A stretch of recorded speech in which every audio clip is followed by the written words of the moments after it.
Electric flux. So Coulomb law, as we saw, is the fundamental law in electrostatic, and we can always apply this Coulomb law in order to find electric field at any point.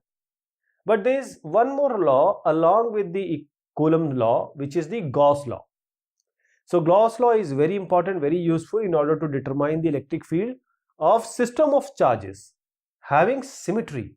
So when we have a system of charges and they are showing some symmetry, then this Gauss law becomes very important. So before we go ahead for Gauss law, we need to understand what is electric flux. So what is electric flux?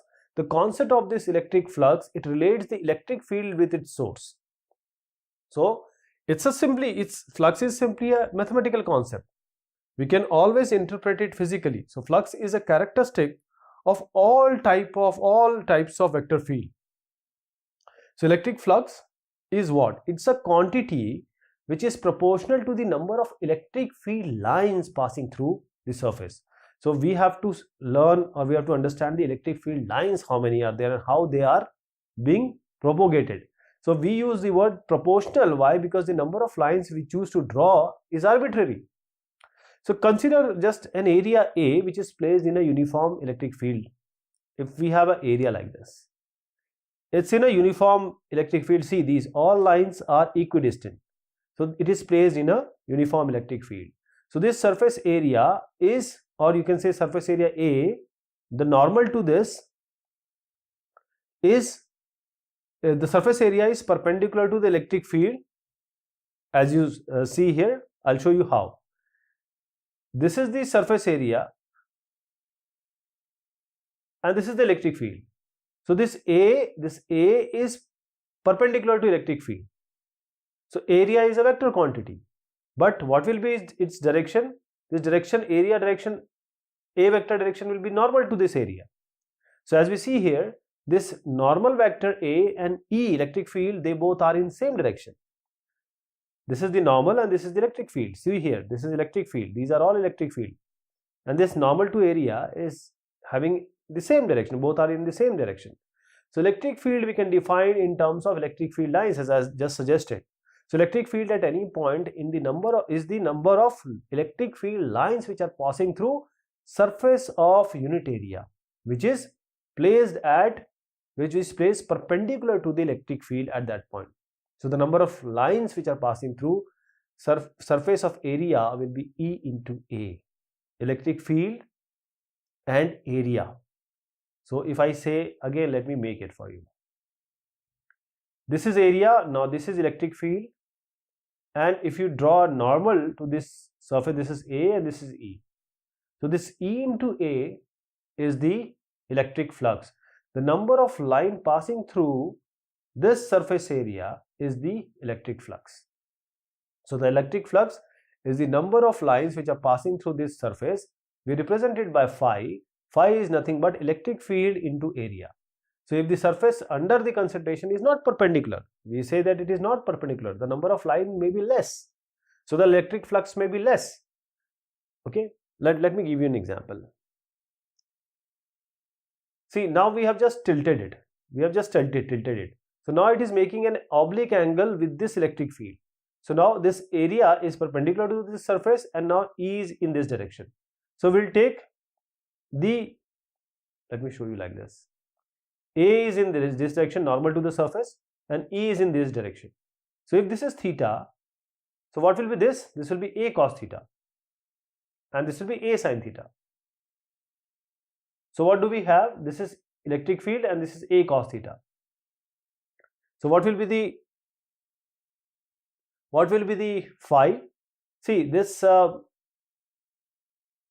the direction on which this A has gone, this A sin theta has gone. It will be here also, it will be here also, it will be here also. So they are going to cancel it up, each other, diametrically opposite. But A cos theta, A cos theta, A cos theta, because of this surface will add up. So we have to take only A cos theta. So we'll take E into A cos theta. What I'm trying to suggest here is, if the surface of area is A is making angle theta with the direction of electric field, so in order to determine the electric flux, we have to consider A cos theta component of A, which is parallel, or you can say anti-parallel to the electric field, will not take the A sin theta. So electric flux will be E, and now not A but A cos theta. So in vector form, you know that E dot A is nothing but E A cos theta. This will be phi will be equal to E dot A. So electric flux is a scalar quantity. SI unit is Newton meter square per coulomb, and this equation is suggesting one more thing. It is clear that flux can be positive, it can be negative, it can be zero. If I do one thing, now I am making this surface parallel to the electric field. So the area normal, this is now like this. The area vector is here, normal vector, the E is here. So EA cos theta will be what? Theta is 90 degree. Cos 90 is 0. So the electric field will be, the flux will be 0. See, EA cos theta is 90, 0. So if I place a surface which is parallel to the electric field, the area vector will be perpendicular to E. In this case, the flux will be 0. If theta, that means we conclude if theta is less than 90 degree, the flux will be positive. If theta is greater than 90 degree, it is negative. And if the field of line are entering to the closed surface, the flux linked with this surface is considered to be negative. And if the field lines which are leaving the surface, the flux is considered to be positive, as you see here. Here the flux is 0, as I suggested you. Here the lines are going outside, the flux is positive. They are coming inside, the flux will be negative.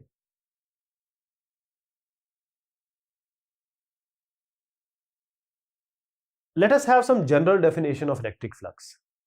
So as you see here, we just take a very small portion of this big area.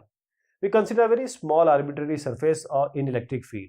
We need to divide this whole surface into very small part, as you see here.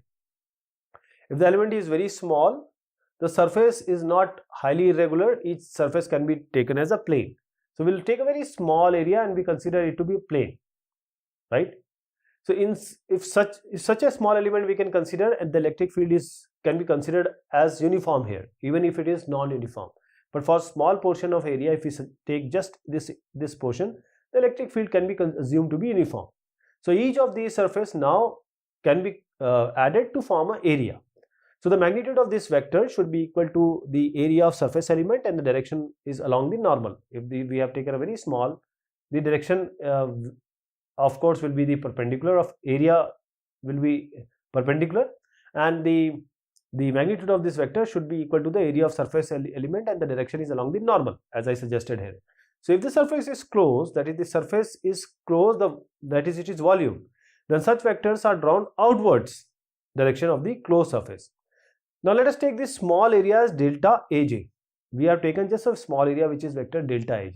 And this is the area of, say, some small portion, jth element you can say, of electric field at this point Eg, and the electric field is Ej. See, Ej I have taken just arbitrary, it can be Ai also, Ei also.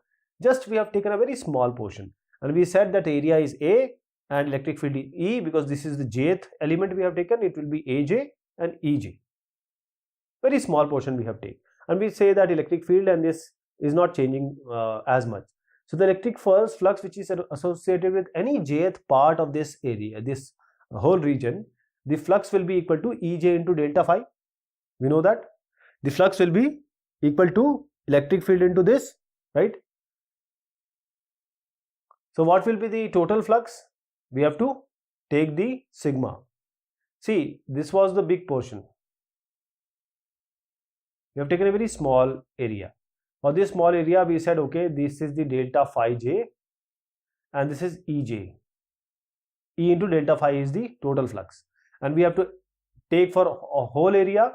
So we have to sigma it, means add it, and we are saying that this is very small. So this very small area, if it tends to 0, that is, we want to take that area as small as possible.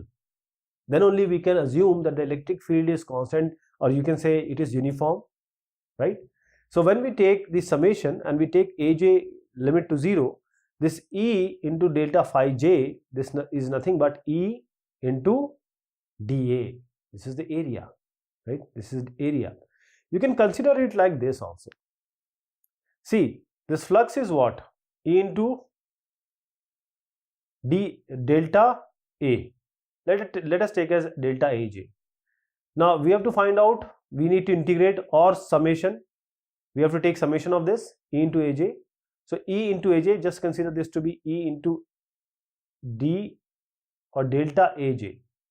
So when we integrate surface for whole surface, this will be E into dA. So we have to take it for whole surface. So surface, this flux will be equal to E into dA. This you have to understand because this we are going to use it again and again. So this is the surface integration of E over this whole surface A. So now we come to the general definition of electric flux. The electric flux line with any surface or on any surface is the surface integration of the electric field over a given surface. So this is the integration of electric field over this surface, whole surface. So now next time we will use this directly, E into dA, we'll use directly. Okay, these are all vector. This is very important.